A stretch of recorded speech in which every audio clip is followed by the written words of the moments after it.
Assalamualaikum warahmatullahi wabarakatuh. Perkenalkan, nama saya Vita Prilianti dari Sekolah Tinggi Ilmu Ekonomi Sri Lolahat. Dari video ini, saya akan menayangkan sebuah presentasi saya yang berjudul Kasus Sumber Dana Perusahaan di PT Mandala Multifinance. Sebelum saya memasuki sebuah kasus sumber dana perusahaan yang akan saya jelaskan, terlebih dahulu saya akan menjelaskan apa itu yang dimaksud dengan sumber dana perusahaan.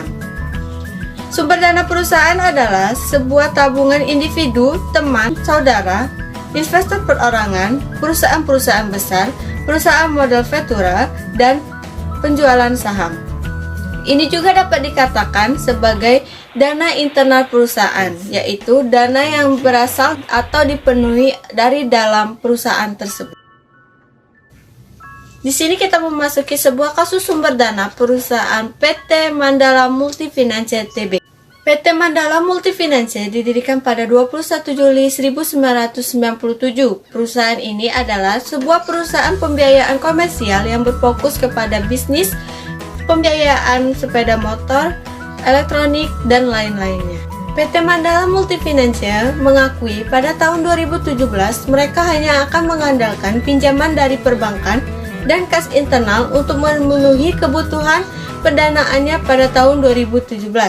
Sekretaris perusahaan Mandala Multifinance menjelaskan bahwa porsi pinjaman antara perbankan dan kas internal seimbang, yakni sama-sama 50%.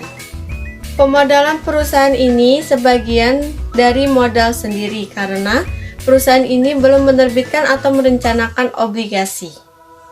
Obligasi adalah surat hutang jangka menengah maupun jangka panjang yang dapat diperjualbelikan.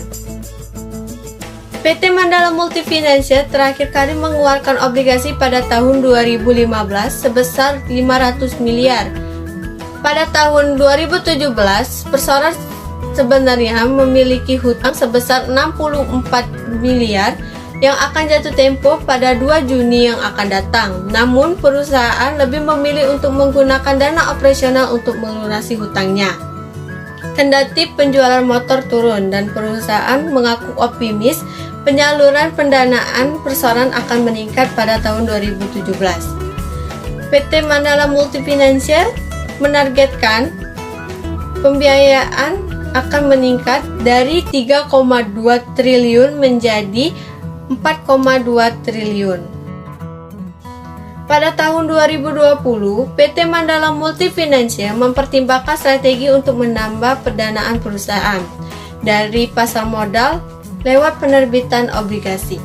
Penerbitan ini akan melanjutkan obligasi berkelanjutan 4 tahun 2020 senilai maksimum 1,5 triliun dengan ranting IDA atau single A dari PT Pemeringkat Efek Indonesia.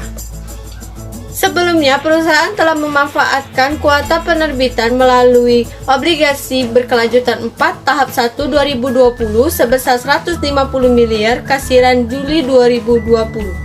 Di sini, perusahaan Mandala Multifinance mengungkapkan bahwa hal ini menanggapi fenomena makin terbatasnya sumber pendanaan pada periode yang akan datang. Sekarang kita masuk ke bab kesimpulan. Dari kasus sumber dana perusahaan yang telah saya presentasikan, dapat saya simpulkan bahwa PT Mandala Multifinance pada tahun 2017, sumber dana kebutuhan perusahaannya hanya mengandalkan pinjaman perbankan dan kas internal. Dan pada tahun 2020, perusahaan menambah pendanaan dari pasar modal melalui penerbitan obligasi untuk menanggapi fenomena makin terbatasnya sumber pendanaan pada periode yang akan datang.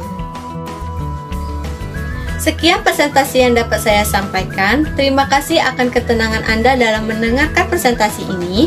Semoga dapat menambah wawasan Anda. Dan apabila ada tutur kata yang kurang berkenan di hati Anda, mohon dimaafkan. Saya akhiri dengan wassalamualaikum warahmatullahi wabarakatuh.